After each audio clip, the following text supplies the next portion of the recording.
pwede mo lagyan ng plato. Tapos ito po, meron siyang butas. Kung dito nyo po ilalagay yung rice cooker nyo or oven nyo, no? Ayan. Dito nyo po ilulusot. Dapat malapit sa socket, diba? Siyempre, para ipa-plug nyo. Okay, so ito is acrylic plastic. 3 doors po yan. May dining. Paano po siya deliver? Naka-disassemble po to, Ma'am Jane. Kayo po yung mag-a-assemble nito.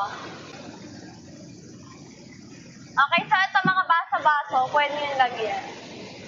Okay, so ayan madam, pwede nyo siya lagyan ng plato.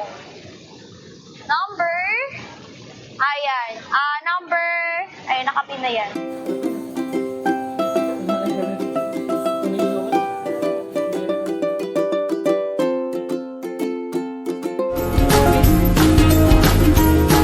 Smooth edge.